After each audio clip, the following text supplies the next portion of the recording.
오늘 주신 하나님 말씀 보도록 하겠습니다. 마태복음 22장 34절에서 40절 말씀입니다. 마태복음 22장 34절에서 40절 말씀. 길지 않은 본문이니까 우리 다 함께 한 목소리로 한번 읽어보도록 하겠습니다. 34절에서 40절 하나님의 말씀이랍니다. 예수께서 사두개인들로 대답할 수 없게 하셨다함을 바리새인들이 듣고 모였는데 그 중에 한 율법사가 예수를 시험하려 묻되 선생님이여 율법 중에 어느 계명이 크니까?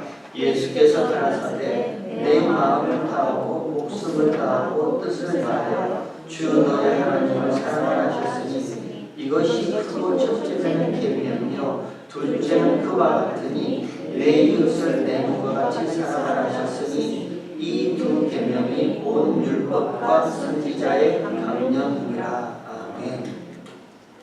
오늘 본문에는 바리새인이 등장합니다. 율법 행함의 대표자들이라 할 수 있는 바리새인들이 예수님 앞에 모여 있습니다. 그 바로 앞에 있는 본문에는요, 사두개인들, 부활이 없다는 사두개인들이 예수님 앞에 모여 있었습니다. 이렇게 한번 생각해 봤으면 좋겠습니다. 예수님은 하나님이십니다. 예수님은 말씀이 육신이 되어 우리 가운데 오신 진리와 생명의 실체이신 하나님입니다. 그 하나님 주변에 사두개인들도 있고 바리새인들도 있고 사람들도 이렇게 모여 있습니다. 우리가 사두개인, 바리새인, 대제사장들, 율법사 이렇게 말하지만 사실은 다 죄인들입니다. 하나님이 계시고 그 주변에 죄인들이 이렇게 모여 있습니다. 그리고 논쟁합니다. 싸움을 합니다. 말로써, 말씀으로. 그러면 무엇이 드러나는가? 죄가 드러납니다. 죄인들이 하나님이신 예수님과 논쟁을 하면 할수록 그들의 죄가 무엇인지를 드러냅니다. 죄가 드러납니다. 그걸 성경은 어두움이라 이렇게 얘기합니다.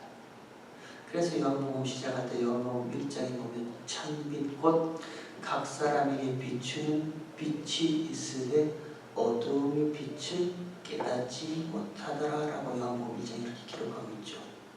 좀 더 정확한 번역으로 보면 어두움이 빛을 이기지 못하더라. 이게 좀 더 정확한 표현입니다. 어둠은 결코 빛을 이기지 못합니다. 어둠은 결코 그 빛을 지배하지 못합니다. 그럼에도 불구하고요, 죄인들은 그 빛을 이길 수 있다 생각해서 예수님 앞에 나와 논쟁합니다. 부활이 없다는 사두개인들이 예수님 앞에 나와 논쟁했죠.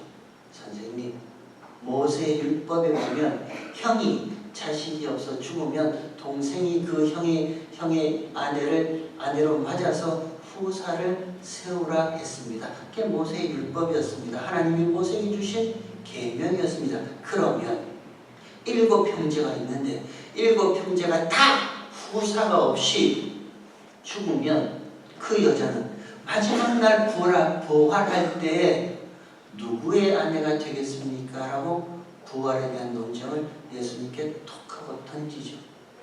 거기 예수님이 이렇게 대답합니다. 너희가 말씀도 하나님의 능력도 알지 못하는 거로 오해하였도다 라고 말씀합니다. 그걸 조금 더 직역해보면, 원어 그대로 직역해보면 너희가 말씀도 하나님의 능력도 보지 못하기 때문에 말씀 안에 담긴 그 말씀의 진의도 하나님의 능력의 참된 의미도 너희는 알지 못하고 깨닫지 못하는 자다. 이렇게 말씀하시는 거예요.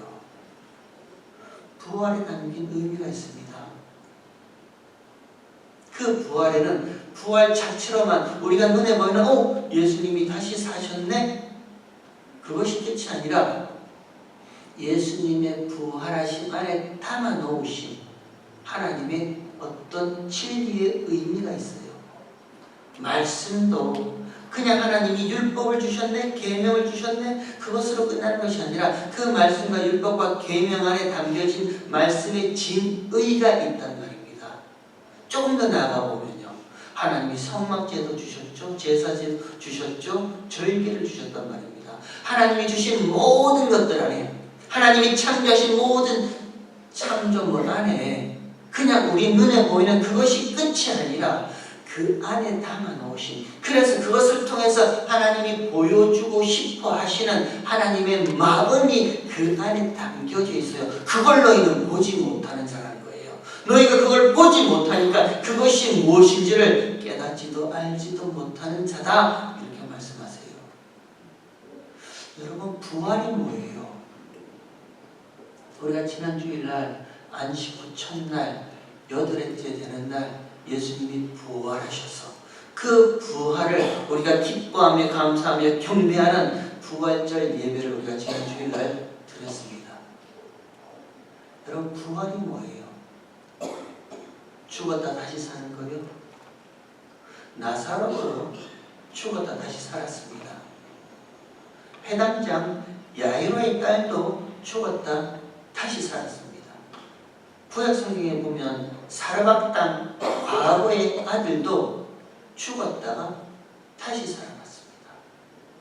그런데 그들을 두고 성경은 부활이라 얘기하잖아요. 부활은 예수님의 부활밖에 없습니다. 성경은 그 부활을 이야기할 때 예수님의 부활 이야기밖에 하지 않아요. 나머지 다른 사람들은요, 나사로, 야이로의 딸 죽었다가 살아났다라고만 얘기하지 부활이라 얘기하지 않습니다.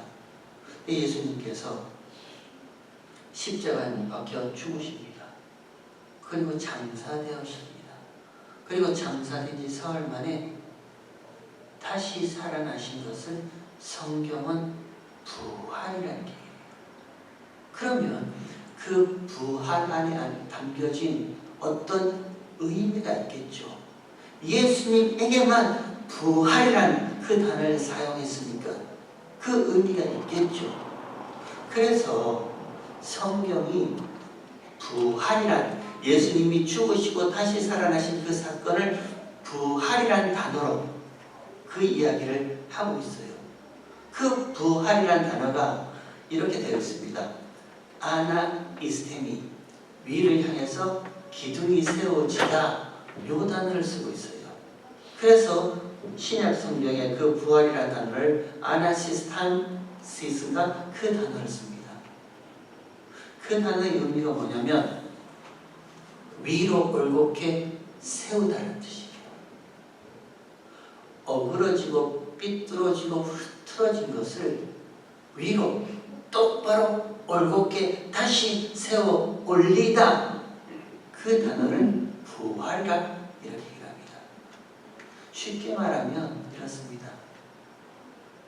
하나님을 보지도 듣지도 알지도 못하는 자가 이제 하나님에 대해서, 생명에 대해서, 진리에 대해서 하나님을 다시 보고 듣고 만지고 알고 감각하게 위로 똑바로 세워진 그것, 그걸 성경은 부활이라는 얘기를 합니다. 단순히 죽었다가 다시 살아난 것 아니에요. 나사로도 그랬습니다.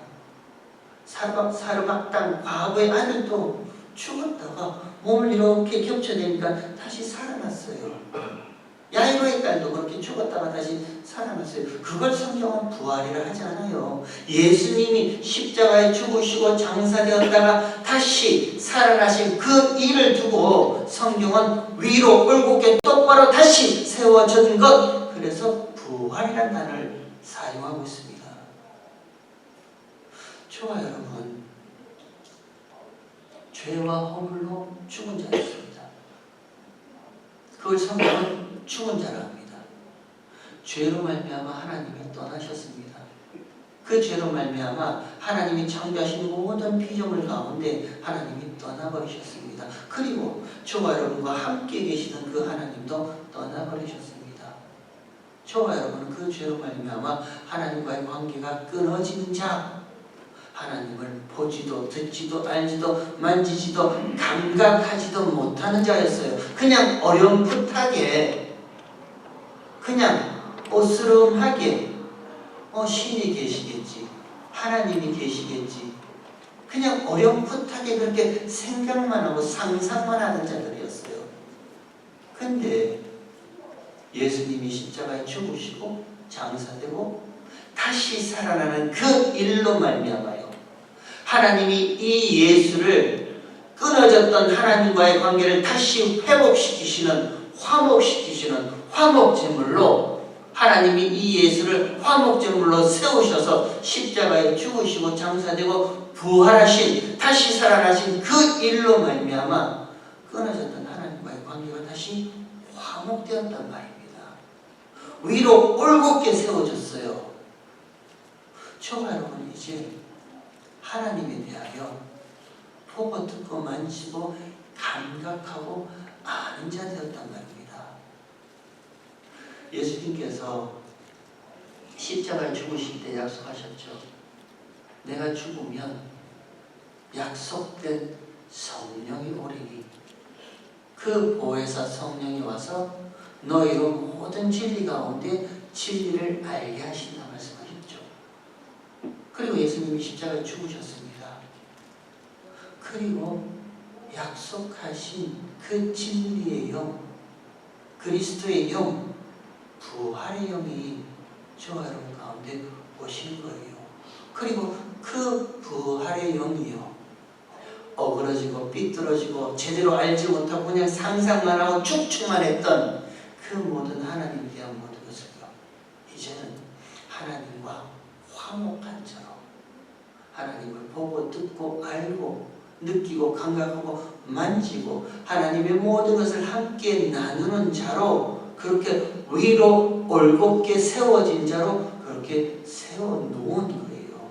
그걸 성경은 부활이라 이렇게 얘기합니다.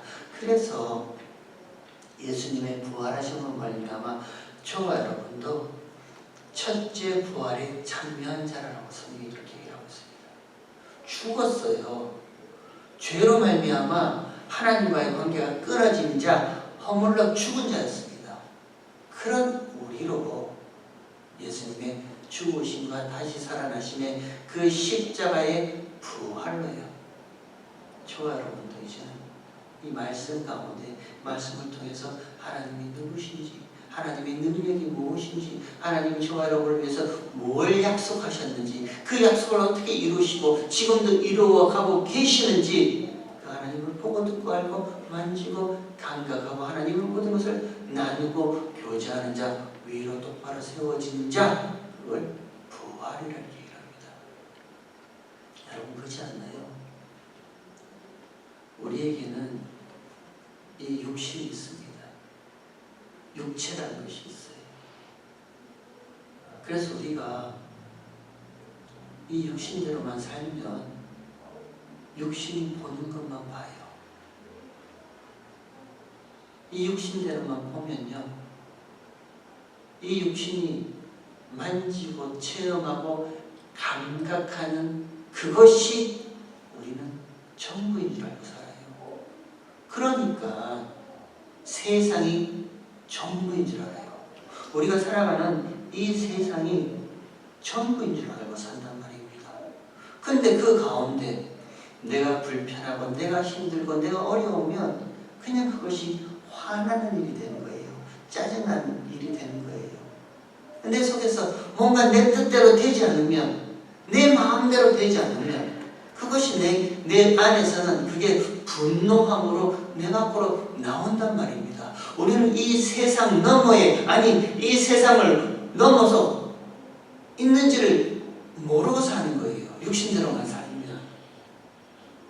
여러분 그렇잖아요. 저와 여러분 예수님을 주 예수 그리스도라고 고백하죠. 우리는 예수님을 주 예수 그리스도라고 고백합니다. 예수 그리스도예요. 예수님은 메시아 구원자입니다라는 것을 고백해요. 근데 그 앞에 하나를 더 붙여서 고백하죠. 주 예수 그리스도라고 고백하잖아요. 예수님은 나의 구원자시고 나의 메시아시고 나의 그리스도 기름 부음 받은 자 맞습니다. 그 고백 앞에 나의 구원자 되신 예수님은 나의 주, 나의 주인 되십니다라는 것을 고백하잖아요. 그 고백은 내가 있고 예수님이 있는 것이 아니라 주인 되시는 나의 모든 주가 되시는 예수 그리스도께서 내 먼저 계시고 그 다음에 내가 있다라는 그 고백 아니에요?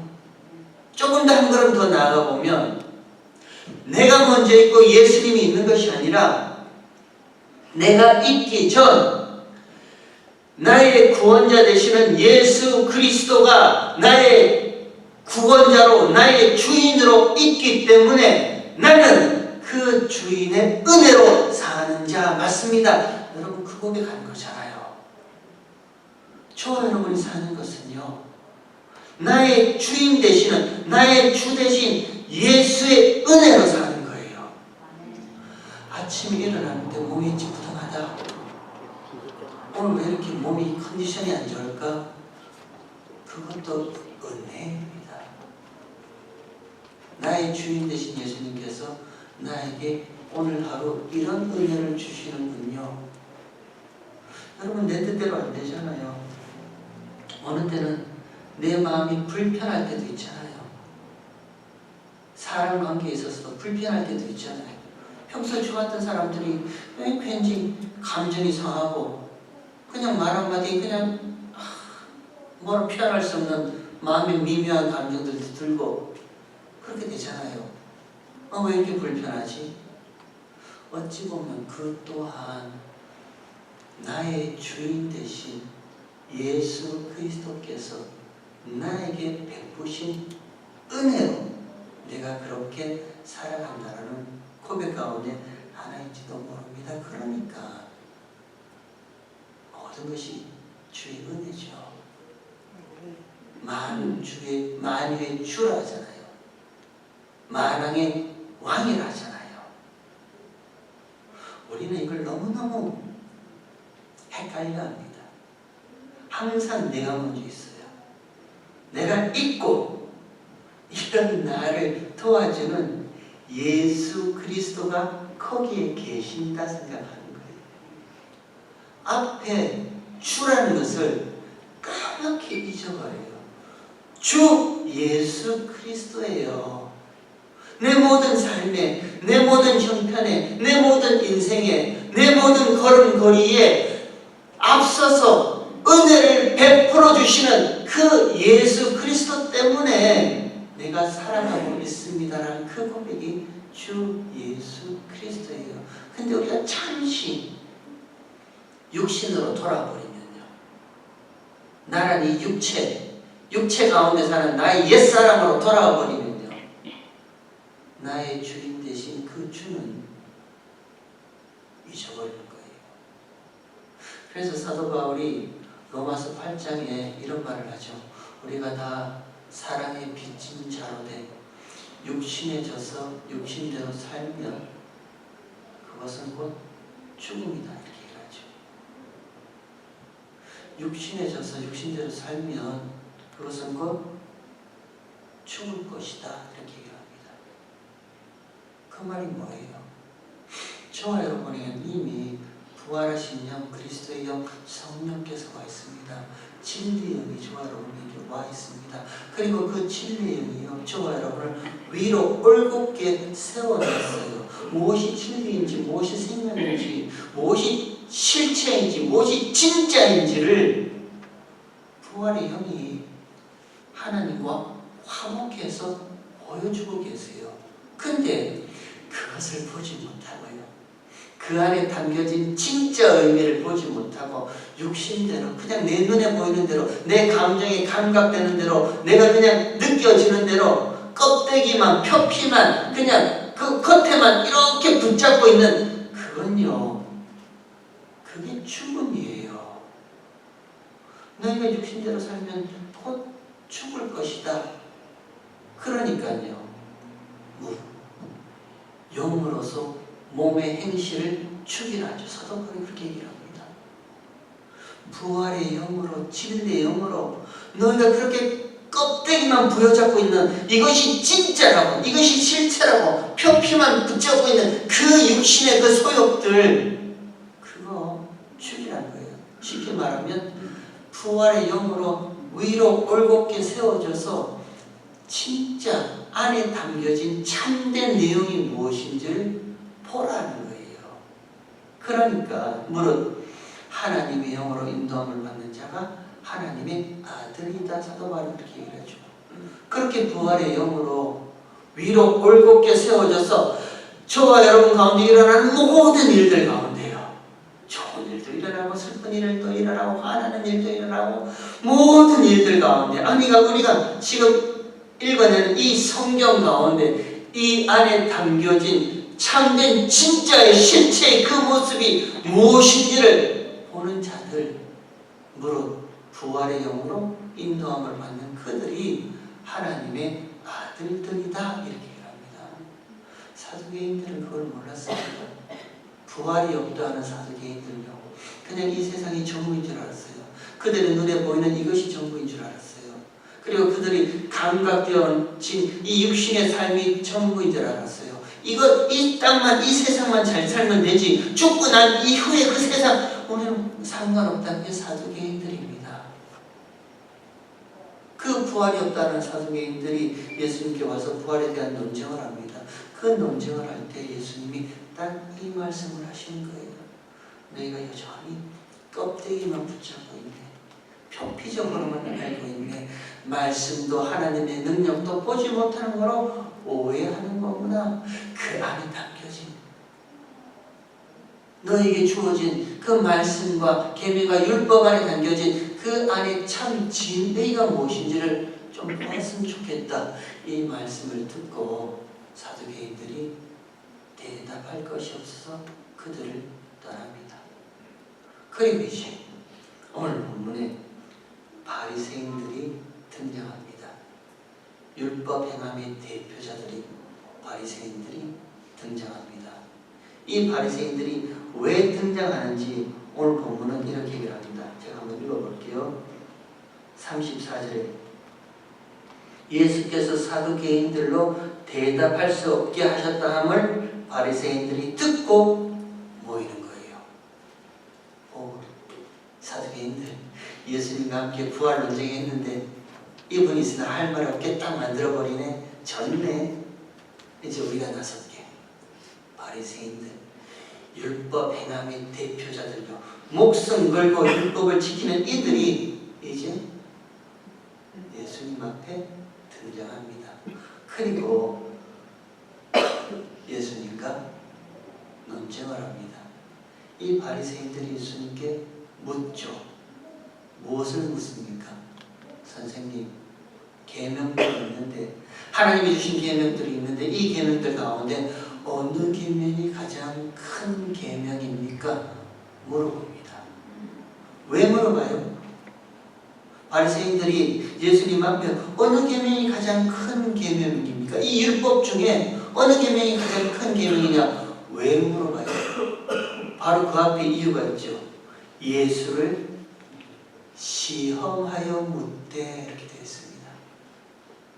예수님을 시험한다라고 되어 있어요. 그래서 제가 질문했습니다. 제 스스로. 이게 왜 시험인가? 하나님이 율법들을 주셨단 말입니다. 계명들이 있단 말이에요.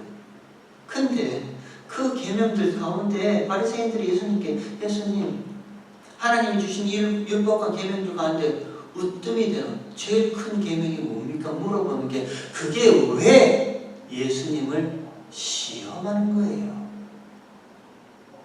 이것과 똑같은 단어가요. 시험이란 이것과 똑같은 단어가 마태복음 4장에 보면 거기에 탁 등장하고 있어요. 예수님께서 40일을 줄이십니다. 굶주리십니다. 그리고 성령께서 예수님을 광야로 인도하여 내십니다. 그 광야에서 누가 등장하느냐? 시험하는 자가요. 똑같은 단어예요. 시험하는 자가 예수님 앞에 등장합니다. 그리고 40일을 줄이신 그 예수님께 시험하는 자가 예수님께 말을 합니다.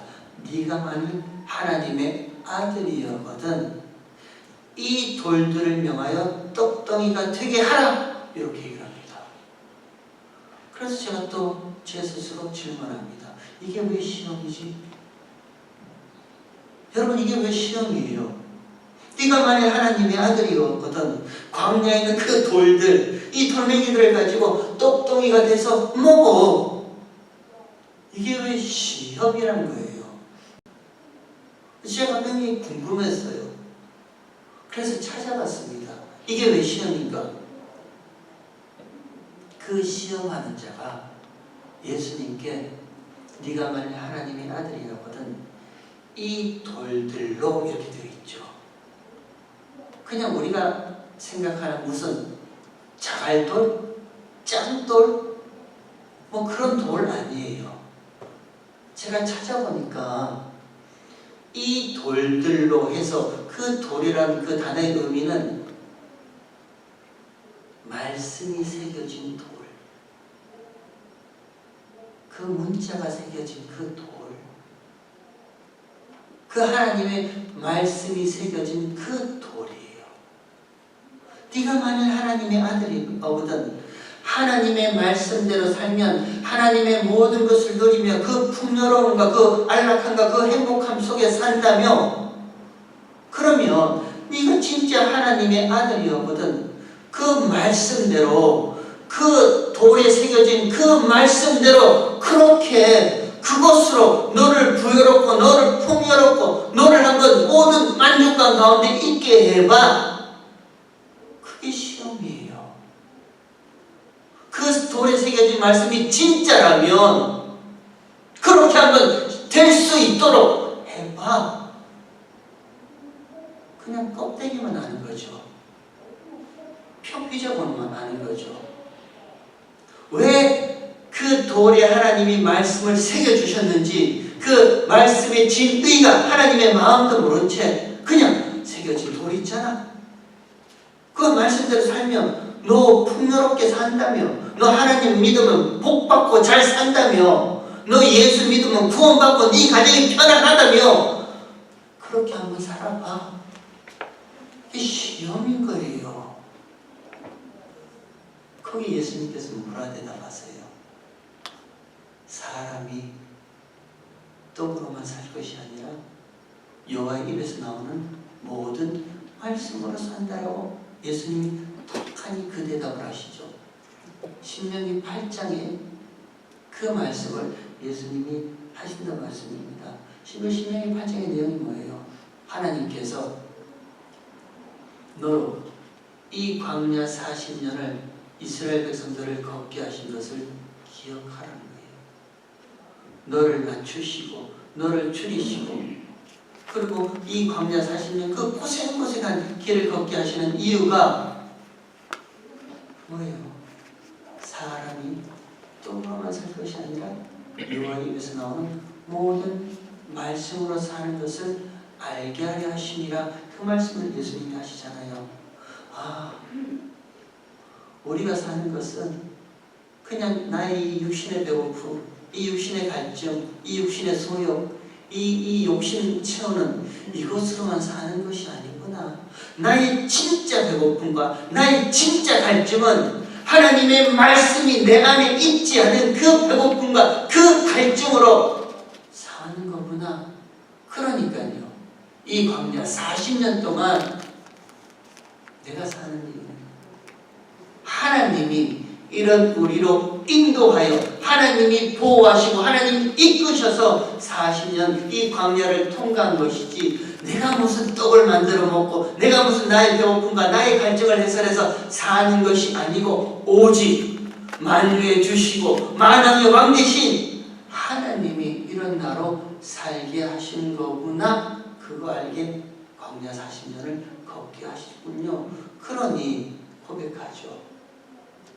아무리 광야 40년을 걸어도 이 고생길을 걸어도 내게 입혀주신 이 구원의 옷은 헤어지지 않았군요.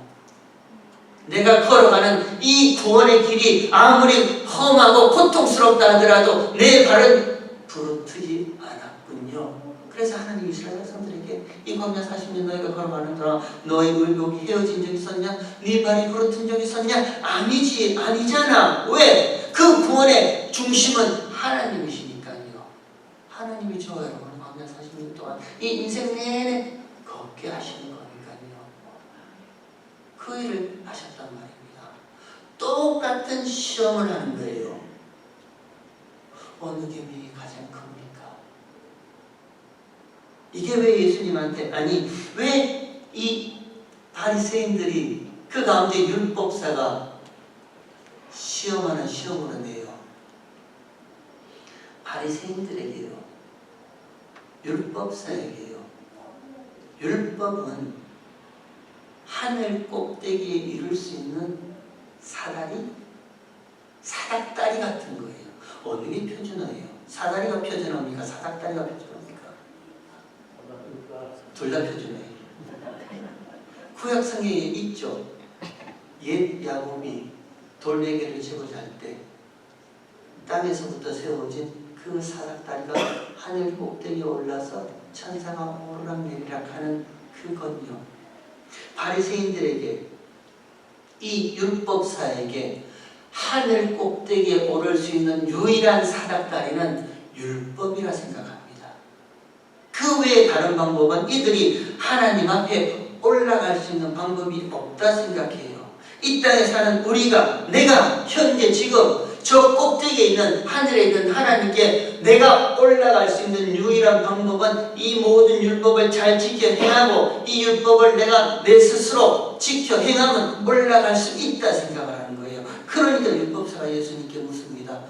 어느 사닥다리가 가장 큽니까? 묻는 거예요. 왜? 예수님이 대답하시면 아니요, 또 다른 요 율법으로도 요 사다리로도 우리는 올라갈 수 있어요. 요 사다리라도 우리는 올라갈 수 있어요. 시험하는 거예요. 그런 말 있잖아요. 어찌 산에 올라가는 길이 한 길뿐이요? 이런 말 있잖아요. 딱 그 질문하는 거예요. 하나님으로 올라갈 수 있는 유일한, 아니 가장 큰 사다리가 어떤 사다리예요? 얘기해 보세요. 그 얘기하는 거예요. 거기에 예수님께서 이렇게 대답합니다. 성경을 한번 보십시오. 37절에 예수께서 가라사대 내 마음을 다하고 목숨을 다하고 뜻을 다하여 주 너의 하나님을 사랑하라 하셨으니 이것이 크고 첫째되는 계명이요. 신명기 6장의 말씀을 인용하시죠. 그리고 둘째는 그와 같으니 내 이웃을 내 몸과 같이 사랑하라 하셨으니 레위기 19장의 말씀을 인용하죠. 그리고 이 두 계명이 온 율법과 선지자의 강령이라 이렇게 말합니다. 어느 계명이 큽니까? 어떤 사다리로 올라가야지 하나님 앞으로 올라갈 수 있습니까? 율법사가 시험하여 물을 때 예수님은 네 마음을 다하고 뜻을 다하고 목숨을 다해서 주 너의 하나님을 사랑하라. 그리고 그것과 동일한 것이, 이것과 동일한 것이 내 이웃을 내 몸과 같이 사랑하라. 모든 율법과 선지자들이 다 여기에 초점을 두고 있다. 이게 강령이란 말이라더라고요. 강령이 대롱대롱 매달려 있다는 의미더라고요. 모든 선지자와 율법이 마음을 다하고 목숨을 다하고 뜻을 다하여 주 너의 하나님을 사랑하고 그것과 똑같은 것이 이웃을 사랑하는 것. 요 두 가지를 하나로 응축하면 사랑이죠. 사랑밖에 없다. 이렇게 얘기해요. 여러분 물어볼까요? 목숨을 다하고 뜻을 다하고 마음을 다해서 주 하나님을 사랑하세요. 사랑하십니까? 그것과 똑같이 내 이웃을 내 몸과 같이 사랑하세요. 이상하게 뜻을 다하고 목숨을 다하고 마음을 다해서 하나님은 사랑해요. 근데 남편을 사랑하기는 조금 껄쩍지근한 것 같아요. 내가 분명히 하나님은 사랑하는데 아내를 이와 같이 그것과 똑같이 아내를 사랑한다? 그 좀 선뜻, 저는 물론 선뜻 대답할 수 있지만 선뜻, 그죠? 마음을 다하고 뜻을 다하고 목숨을 다해서 하나님을 사랑하듯이 눈에 가시 같은 그 사람 사랑하라 그러면은 글쎄요. 그러니까 이런 말이 나온 것 같아요. 사랑은 아무나 하나, 이런 말이 나온 것 같아요. 왜 율법사가 예수님을 시험할 때 예수님이 왜 이렇게 대답하십니까? 뜻을 다하고 마음을 다하고 목숨을 다해서 주 너의 하나님을 사랑하고 그것과 똑같은 것이 내 이웃을 내 몸과 같이 사랑하는 것. 사랑이라는 이 단어를 왜 그 율법사에게 바리새인들에게 툭 던져내는가? 쉽게 요것만 얘기하고 마치도록 할게요. 저와 여러분이 십자가에 못 박혀 죽는다고 하나님이 원하시는 사랑을 만들어낼 수 있어요? 없습니다. 저와 여러분이 목숨 걸고 하나님이 주신 이 말씀대로 율법대로 이 말씀을 모두 지켜 내가 반드시 지켜서 살겠다라고 살아도 하나님이 기대하시는 그 사람 저와 여러분이 내어놓을 수 있어요? 안 돼요. 없습니다. 우리로서는요, 그 어떤 사람도 우리로서는 하나님이 원하시고 기대하시는 그 사람 만들어낼 수 없어요. 그 없음을 저와 여러분은 고백해야 돼요. 우리는 십자가 앞에서요, 예수님의 죽으시고 다시 살아나신 그 부활요, 위로 올곧게 세운 그 부활 앞에서요, 그 부활의 영이 저와 여러분에게 오셔서 이제는 껍데기요 표피적인 것만 사랑해야지, 내가 뭐 누구든지 다 사랑하고 살아야지라는 그 껍데기만 보는 것이 아니라 그 사랑 앞에서, 그 십자가의 사랑 앞에서 하나님, 나로서는 그 무슨 짓을 해도 하나님이 원하시고 기대하시는 그 사람 내어놓을 수가 없군요.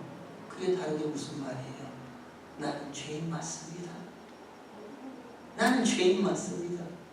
사도 바울이 말한 것처럼 나는 죄인 중에 괴수 맞습니다. 저와 여러분이 그 고백을 할 때 진짜 하나님의 사랑이 저와 여러분에게 있는 거예요. 우리는 뭔가 대단히 크게 오해를 하고 있어요. 내가 사랑할 수 있다라고 생각합니다.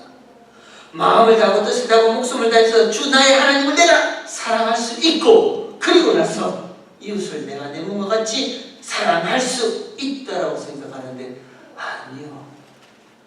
절대 그럴 수 없습니다. 하나님이 원하시는 사랑이요, 하나님이 기대하셨던 사랑은 예수님의 십자가의 그 사랑밖에는 다른 사랑이 없어요. 그걸 예수님이 내어 보이고 싶은 거예요. 그걸 바리새인들에게, 율법사에게 예수님이 말씀하고 싶은 거예요. 율법을 목숨 걸고 지켜 행한다면서, 너희가 율법 행함의 대표라면서, 그러면 너희는 하나님이 원하시는 그 사랑, 하나님이 기대하셨던 그 사랑 내어놓을 수 있니? 라고 물어보는 거예요. 절대 그럴 수 없습니다. 이 말씀이 저와 여러분에게는요, 하나님, 나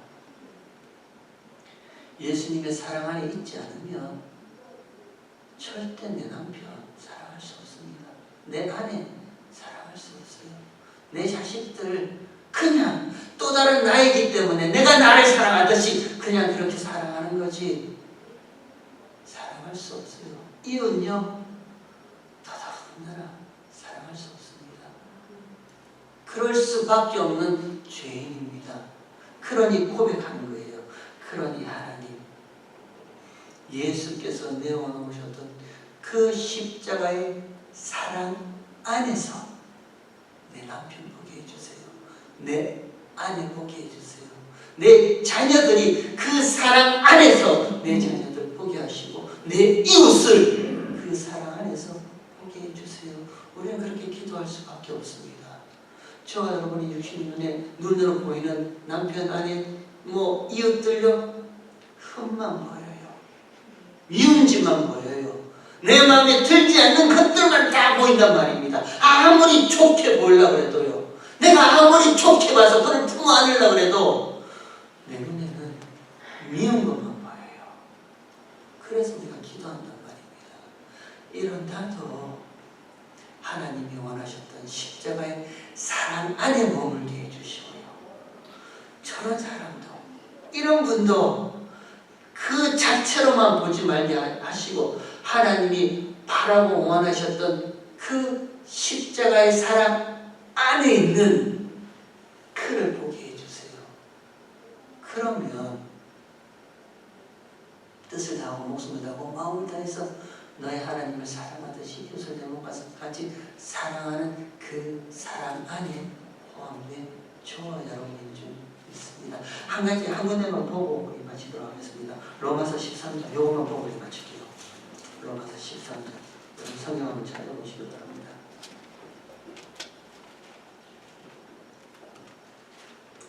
로마서 13장 8절 사도 바울이 로마 교회에 이렇게 편지합니다. 로마서 13장 8절에 이렇게 얘기합니다. 피차 사랑의 빛 외에는 아무에게든지 아무 빛도 치지 말라. 그리고 나서 그 다음에요. 남을 사랑하는 자는 율법을 다 이루었다 이랍니다. 굉장히 놀라운 말씀이에요. 율법을 우리가 다 이룰 이유가 없어요. 그냥 남을 사랑하는 자는 율법을 다 이루었다 합니다. 그 사랑이 어디서 나온 사랑인가요?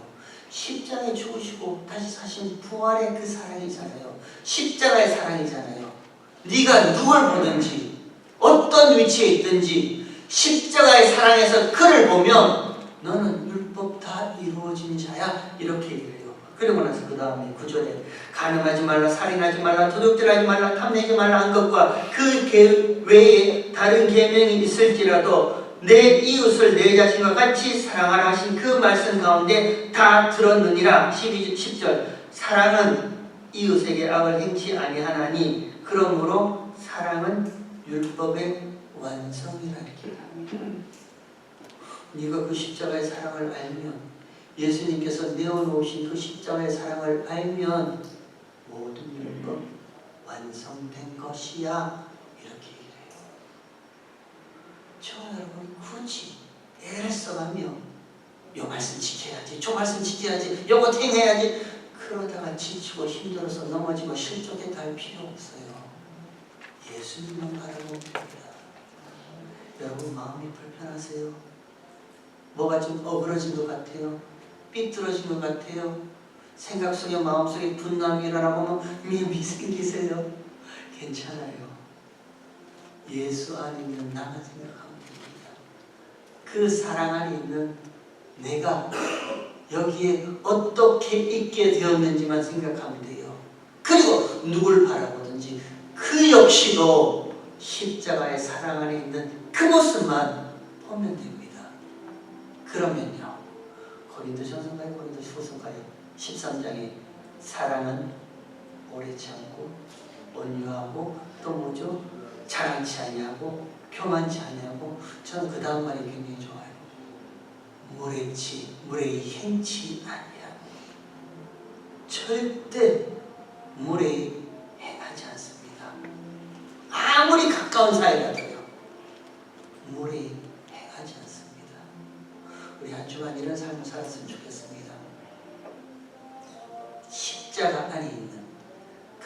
십자가의 사랑 안에 있는 저와 여러분을 울곧게 세우신 부활의 영으로 바라보았으면 좋겠습니다. 그리고 이제는 내 눈에 보이는 모든 지체들, 모든 사람들 그 역시도 하나님 십자가의 사랑 안에 두게 해주세요. 그러면 나는 그 사랑 때문에 오래 참을 수 있는 자 되고요, 온유한 자 될 수 있는 거고요, 자르지 않는 자 될 수 있고요, 제가 좋아하는 무례히 행치 않는 자 되는 거예요. 하나님은 그 사랑을 원하시고 그 사랑을 저와 여러분에게 주시기 위해서 이 땅 가운데 십자가를 세우셨습니다. 한 주간 십자가의 사랑 가운데 푹 적셔지는 은혜 있는 저와 여러분에게 주의 이름으로 축원합니다. 하나님